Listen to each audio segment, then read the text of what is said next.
Jaunes, vertes, bleues, les poubelles se multiplient sur les campus. Mais le tri, est-ce vraiment devenu un réflexe pour les étudiants? Isorline, étudiante en droit à la Cato de Lille, préside l'asso écolo. Son objectif? Réveiller les consciences et pousser les jeunes à préserver l'environnement. On est une asso assez nouvelle, on a 2 ans. Notre but c'est sensibiliser les étudiants à la crise environnementale et essayer au possible de mettre en place des mécanismes et des actions qui changent les choses. Politiser un peu plus les étudiants de la Cato. C'est des bonnes habitudes mais c'est aussi surtout des changements profonds qui doivent être opérés.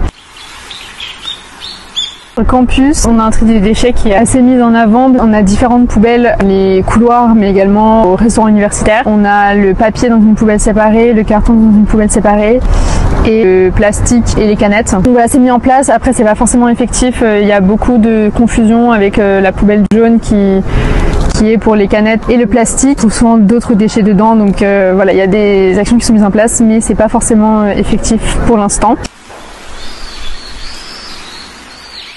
Nous, au niveau de l'association, on a fait les Clean Walk. Après, ce qui est difficile, c'est d'aller au-delà de la bonne conscience et de vraiment les mobiliser réellement sur le long terme. On va essayer cette année d'organiser des conférences, toucher en fait des étudiants qui sont pas forcément sensibles à la cause environnementale. On produit 3 articles par semaine sur à la fois l'actu environnementale, le droit de l'environnement et les écotips. On va essayer d'avoir un angle plus stratégique sur la manière de formuler les titres, la mise en page, etc. Et sur le campus de Cité Scientifique, Éric Brosse, coordinateur de la Maison des étudiants, le confirme.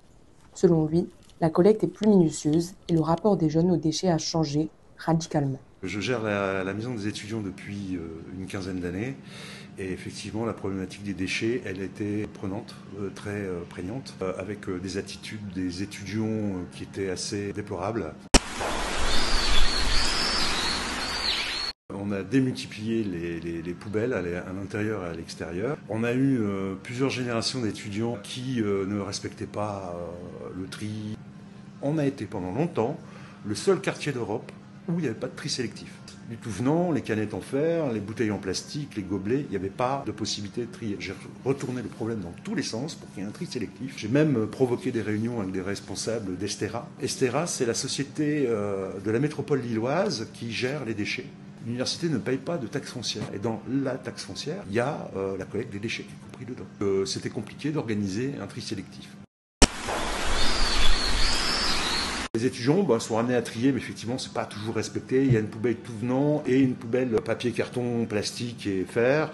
C'est pas toujours bien respecté. Parce que moi, j'ai eu affaire, je vais vous donner des exemples, des petites anecdotes. Il fut un temps, une période où dès qu'il y avait un rayon de soleil, comme on a un espace vert assez magnifique, les gens allaient sur l'espace vert pour pique-niquer, etc. Avec des poubelles à proximité, à 2 mètres, 3 mètres. Ben non, une fois que les cours reprenaient, on avait un espace vert qui était complètement sale. Des dizaines, centaines de déchets. Il s'avère que maintenant, ça s'est amélioré. Le déchet, il est jeté comme il faut, etc. On en est encore au fait qu'il y a encore beaucoup de boissons dans des réceptacles qu'il faut recycler, qu'il faut jeter. Mais ça s'est amélioré. Le Crous s'est amélioré quand même dans ses emballages. De toute façon, il y a une loi maintenant qui oblige aussi les prestataires, la loi Egalim. La loi Egalim, c'est une loi qui dit que, voilà, on est restaurateur, ceci, on essaie de tendre vers le zéro déchet, qui a imposé au Crous d'ailleurs de plus de vendre des bouteilles en plastique d'eau, par exemple. De génération en génération d'étudiants, les comportements se sont améliorés. Le comportement, le civisme, il s'est amélioré au niveau des usagers, quoi. Il y a quand même aussi des formations maintenant, de plus en plus, les fresques du climat, il y a une information qui est faite. Voilà, il y a une conscience écologique du déchet qui est bien acquis chez les étudiants en majorité. Mais c'est pas encore ça, c'est mieux qu'avant. Sur les campus, les poubelles semblent déborder un peu moins qu'avant, signe que les mentalités évoluent. Les étudiants trient davantage, des associations se mobilisent et les initiatives sont grandissantes. Mais la bataille contre les déchets nécessite encore des évolutions. Elle touche aussi à des manières de consommer et à des habitudes quotidiennes. Pour nos interlocuteurs, chaque geste est important pour transformer les campus en lieux de vie plus durables.